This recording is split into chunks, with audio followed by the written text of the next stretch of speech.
Hello students, this is C A Yashoda Sharma from my future academy. हमने end किया था previous video में in the determinants of market individual demand, और आज हम स्टार्ट करेंगे determinants of market demand. So individual के डिटर्मिनेंट्स 5 थे और मार्केट डिमांड के डिटर्मिनेंट्स कुछ 3 डिटर्मिनेंट्स हैं। That is size and composition of population, season and weather, distribution of income. Again, determinants of market demand, determinants मतलब क्या होता है कि मार्केट डिमांड किन किन चीज़ों की वजह से चेंज हो सकती है, राइट। सो यहाँ पर 3 चीज़ों की वजह से मार्केट की डिमांड में चेंज आएगा।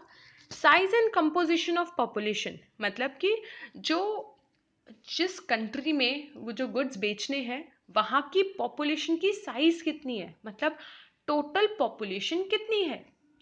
कंपोजिशन ऑफ पॉपुलेशन का मतलब कि वो जो पॉपुलेशन है वो किस कैटेगरी ऑफ पीपल से बनी गई है, राइट। सो जो हमें साइज ऑफ पॉपुलेशन है वो तो हमें समझ में आता है कि जैसे जैसे पॉपुलेशन इंक्रीज होगी, टोटल पॉपुलेशन जैसे जैसे इंक्रीज होगी वैसे वैसे मार्केट की डिमांड भी इंक्रीज होगी, राइट, क्योंकि लोग ज़्यादा डिमांड करने लगेंगे। So size in increase in population rises the market demand. Composition of population का मतलब किस कैटेगरी के लोग हैं, कि मेल्स का रेशियो क्या है, फीमेल्स का रेशियो क्या है, कितने चिल्ड्रंस है, कितने नंबर ऑफ ओल्ड पीपल है। सो ये देखकर हमारी मार्केट में फ्लक्चुएशन आएगा। फॉर एग्जाम्पल कि सपोज एक पर्टिकुलर प्लेस है, सपोज अगर हम सूरत का एग्जाम्पल ले, सो हम वहाँ पे ये देखेंगे कि वहाँ पे रेशियो ऑफ विमेंस कितना है, मेन कितना है, चिल्ड्रन कितना है और ओल्ड कितने हैं। सपोज अगर चिल्ड्रन का जो कंपोजिशन है वो ज़्यादा है तो यहाँ पर जो टॉयज़ है उनकी, जैसे जैसे चिल्ड्रन बढ़ते जाएंगे तो टॉयज़ की डिमांड बढ़ेगी। यहाँ पर सूरत के अंदर अगर चिल्ड्रन का कंपोजिशन ज़्यादा है तो टॉयज़ की डिमांड ज़्यादा होगी। अगर विमेंस की कंपोजिशन ज़्यादा है तो यहाँ पर साड़ीज़ और जो ये ज्वेलरीज है इनकी डिमांड ज़्यादा होगी। सो डिमांड किन दो चीज़ पे डिपेंड करती है कि वहाँ की पॉपुलेशन कितनी है और वो पॉपुलेशन कौन से टाइप ऑफ पीपल से बनी गई है। नेक्स्ट, सीजन एंड वेदर, ये हमने थोड़ा सा पहले भी देखा था इंडिविजुअल डिमांड में कि किस टाइप का सीजन है, किस टाइप का वेदर है, वो भी मार्केट डिमांड को वो करता है, अफेक्ट करता है। जैसे अगर रेनी सीजन है तो लोग अम्ब्रेला परचेज करेंगे, अगर विंटर है तो लोग वूलन क्लोथ्स और जैकेट्स परचेज करेंगे, राइट। और अगर समर है तो different type of clothes purchase करेंगे। तो सीजन एंड वेदर से भी मार्केट की डिमांड, पूरे होल नेशन की डिमांड चेंज होगी। क्योंकि अगर बारिश होगी तो हर किसी को अम्ब्रेला चाहिएगा, हर किसी को रेन कोट्स चाहिए। अगर ठंड है, विंटर्स है, तो हर किसी को वुलन क्लोथ्स चाहिए, right. So season and weather की वजह से पूरे मार्केट की डिमांड चेंज होती है। वही अगर हम इंडिविजुअल की बात करें तो price change in the future, जो हमने इंडिविजुअल के डिटर्मिनेंट्स देखे वो सारे डिटर्मिनेंट्स चेंज होने की वजह से भाई एक इंडिविजुअल की डिमांड में फर्क आएगा, लेकिन कोई ज़रूरी नहीं है ना कि वो पूरे मार्केट की डिमांड में चेंज आए। जैसे हमने सब्सटीट्यूट गुड्स देखा था, जैसे हमने कॉम्प्लीमेंट्री गुड्स देखा था कि अगर कॉफ़ी के प्राइस बढ़ेंगे तो टी की डिमांड इंक्रीज होगी, लेकिन वो इंडिविजुअल टू इंडिविजुअल पे डिपेंड करता है, राइट। लेकिन यहाँ पर अभी जो हम मार्केट डिमांड पे देख रहे हैं वो कंपल्सरीली पूरे मार्केट की डिमांड में चेंज आएगा। Next, distribution of income. अगर पूरी कंट्री में इक्वली इनकम डिस्ट्रीब्यूटेड है सो एक कमोडिटी की डिमांड ज़्यादा होगी। क्यों? क्योंकि हर कोई वो प्रोडक्ट परचेज करेगा, हर किसी के पास इतने इनकम है कि वो प्रोडक्ट को परचेज कर पाए। लेकिन वहीं अगर इनकम अनइक्वल डिस्ट्रीब्यूटेड है, मतलब पुअर के पास बहुत कम पैसे हैं और रिच के पास कुछ ज़्यादा ही पैसे हैं, तो मार्केट की डिमांड लोअर रहेगी। क्योंकि पुअर तो उस चीज़ को डिमांड कर ही नहीं पाएगा, रिच डिमांड करेगा, तो रिच भी कितना डिमांड करेगा, ठीक है, जितना उसकी कैपेसिटी है, जितना वो कंज्यूम कर पाएगा उतना ही तो डिमांड करेगा, राइट। सो अगर जो इनकम है वो अनइक्वल डिस्ट्रीब्यूटेड है तो फिर मार्केट की डिमांड कम होगी, लेकिन इक्वली डिस्ट्रीब्यूटेड है तो मार्केट की डिमांड ज़्यादा होगी।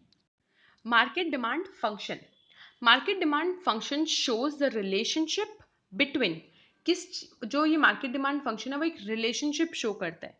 किस चीज़ की relationship? Between the quantity demanded and the factors influencing it. दो चीज़ों के बीच में एक रिलेशन शो करता है। किन दो चीज़ों के? कि कितनी क्वांटिटी डिमांड हो रही है और उस डिमांड को कौन से फैक्टर्स इन्फ्लुएंस कर रहे हैं, दैट इज डिटर्मिनेंट्स। कि इस डिमांड को कौन से डिटर्मिनेंट्स इन्फ्लुएंस कर रहे हैं, इन दोनों के बीच का रिलेशनशिप हमें बताता है demand function. Again, demand function हमें रिलेशनशिप बताता है दो चीज़ के बीच में। एक तो उस कमोडिटी की कितनी डिमांड है, साथ में the factors influencing it, right. So ये हो गया हमारा डिमांड फंक्शन। डिमांड फंक्शन को हम इस तरीके से एक्सप्रेस कर सकते हैं, demand of a commodity is equal to functional relationship किसके बीच में? Price of the good, price of the given good, price of related good, income of the consumer, taste and preferences and the expectation in the future change in the price. So ये जो सारी चीज़ें हैं वो क्या हो गई? उनके डिटर्मिनेंट्स। तो अगर हम सम अप करें तो मार्केट डिमांड फंक्शन हमें क्या बताता है? Relationship between the demand and the factors influencing it. ये हो गया हमारा, ये इंडिविजुअल डिमांड का था डिमांड फंक्शन। ये हो गया हमारा इंडिविजुअल डिमांड फंक्शन। तो इंडिविजुअल डिमांड फंक्शन में कौन से फैक्टर्स आएंगे? जो हमने उसके फैक्टर्स पढ़े, जो हमने उसके डिटर्मिनेंट्स पढ़े। वही मार्केट डिमांड फंक्शन का भी सेम ही है, वो रिलेशनशिप बिटवीन मार्केट डिमांड बताएगा and the factors influencing it. ये quantity demanded by for a particular commodity, market demand function relationship between the market demand and the factors influencing it. So यहाँ के जो factors है वो ये तो रहेंगे ही जो पहले हमारे थे, that is taste and preferences, ये है। साथ ही साथ और क्या है? Season and weather, distribution of income, size and composition of the population, price of related good, taste and preference, income of the consumer, price of a commodity, ये जो हमने सारा जो कि पहले पढ़ा था। सो ये हमारे हो गए demand function, individual demand function and market demand function. Coming to next, demand schedule. Demand schedule is a tabular statement. Tabular statement, ये जो इनिशियल वर्ड्स रहते हैं उन पे हम बहुत अच्छे से फोकस करेंगे। ये अगर हमें याद रहेंगे तो हमें आगे ये भी समझ में आएगा कि हमसे क्या कहना चाहता है, साथ ही साथ हमें आगे के स्टेप्स करने में भी इजी रहेगा। सो हमें इसे लर्न करने में ज़्यादा इजी रहेगा। सो डिमांड फंक्शन हमें क्या बताता है? रिलेशनशिप। डिमांड शेड्यूल क्या है? डिमांड शेड्यूल एक टैब्यूलर स्टेटमेंट है। टैब्यूलर स्टेटमेंट मतलब एक टेबल फॉर्म में पूरा स्टेटमेंट बनाया गया है। क्या शो करेगा वो? Various quantity of a commodity, मतलब कि एक कॉलम में हमारे पास क्वांटिटी लिखा रहेगा, being demanded at the various price, right. So एक हमारे पास यहाँ पर हो गया कि हमारे पास क्वांटिटी है, quantity demanded of a commodity at various level of price, मतलब एक हमारे पास कॉलम में अलग अलग प्राइजेस लिखी हुई रहेगी during the given period of time. मतलब ये जो हमारा डिमांड शेड्यूल है वो हमें क्या क्या शो करेगा कि वेरियस लेवल ऑफ प्राइस पे कितनी कितनी क्वांटिटी को डिमांड किया जा रहा है। अगेन यहाँ पर भी हम इंडिविजुअल डिमांड शेड्यूल देखेंगे और मार्केट डिमांड शेड्यूल देखेंगे। देखो यहाँ पर अगर हम देखें तो ये क्या है? एक टेबुलर स्टेटमेंट है जहाँ पे प्राइस लिखा हुआ है और क्वांटिटी डिमांडेड लिखा हुआ है। प्राइस हर बार इंक्रीज हो रही है, प्राइस हर बार डिक्रीज हो रही है हमें, क्योंकि बोला गया था कि eight various level of price. अगर प्राइस डिक्रीज होगी तो मेरी क्वांटिटी डिमांडेड क्या होगी? इंक्रीज होगी। तो पहले जब 5 रुपए में कोई चीज़ मिल रही थी तो हम एक ही वो खरीद पा रहे थे, लेकिन जैसे ही उसकी प्राइस डिक्रीज हुई हम एक से ज़्यादा, अब हम 2 खरीद पाएंगे। थर्ड, जैसे ही प्राइस वापस गिरेगी 3 रुपए होगी, हम 3 वही सेम चीज़ खरीद पाएंगे। तब 5 रुपए की थी तो हम एक पैकेट खरीद रहे थे, जैसे ही 4 रुपए की हुई अब हम 2 पैकेट खरीद पा रहे हैं, राइट। तो हमें ये कैसे पता चला? Through demand schedule, right. ये हो गया इंडिविजुअल डिमांड शेड्यूल। वहीं पर अगर हम मार्केट डिमांड शेड्यूल बनाए तो प्राइस का तो कॉलम वही रहेगा कि प्राइस कम होती जा रही है। मार्केट है यानी हम अलग अलग हाउस होल्ड लेंगे, एक हमने एक हाउस होल्ड ले लिया, एक हमने 2 हाउस होल्ड ले लिया, ऐसे कर करके बहुत सारे हाउस होल्ड लिए जाते हैं। लेकिन क्योंकि हम यहाँ पर एग्जाम पॉइंट ऑफ व्यू के लिए पढ़ेंगे तो हम यहाँ पर 2 ही हाउस होल्ड लेंगे।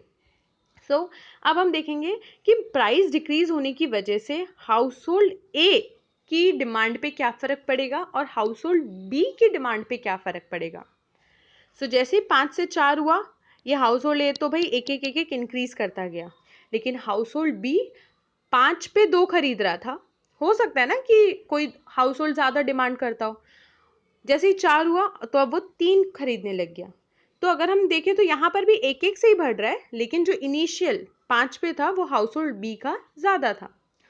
मार्केट डिमांड कितनी होगी यहाँ पर? मार्केट डिमांड होगी 1+2, मतलब टोटल मार्केट में कितना डिमांड किया गया? 3, फिर 5, फिर 7, फिर 9, फिर 10, राइट। ये हमने बना लिया मार्केट डिमांड स्केड्यूल। स्केड्यूल मतलब एक tabular representation. Individual demand schedule का एक बार अगर हम डेफिनेशन पढ़े, इंडिविजुअल डिमांड स्केड्यूल क्या है? एक टेबुलर स्टेटमेंट है जो कि हमें क्या बताता है? Various quantity of a commodity that a consumer is willing to buy. क्योंकि डेफिनेशंस है तो एक वर्ड एज इट इज लिखना कंपलसरी है, बहुत ईजी है। Various individual demand schedule refers to the tabular representation of the various quantity of a commodity that a consumer is willing to buy at various level of price during a given period of time. क्योंकि demand है तो हमने demand के definition में भी पढ़ा था कि डिमांड के डेफिनेशन में प्राइस और टाइम दोनों का मेंशन होना ज़रूरी है। इसीलिए यहाँ पे क्या बोला गया है? At a various level of price during a given period of time, right. यहाँ पर ये डेफिनेशन लर्न हो गया। मार्केट डिमांड शेड्यूल का भी देख लेते हैं। Market demand schedule refers to the tabular representation, again tabular representation showing various quantity of a commodity that all the consumers, market आते यहाँ पर एक कंज्यूमर की जगह क्या आ गया? All the consumer. तो यहाँ पे आ गया all the consumers are willing to buy at the various price during a given period of time, right. यहाँ पर हो गया हमारा मार्केट डिमांड स्केड्यूल। अब स्केड्यूल से हम बनाते हैं ग्राफ, जिसको यहाँ पे बोला गया है कर्व। कर्व या ग्राफ सेम है, हम ये कर्व करना सीखेंगे इन द नेक्स्ट वीडियो।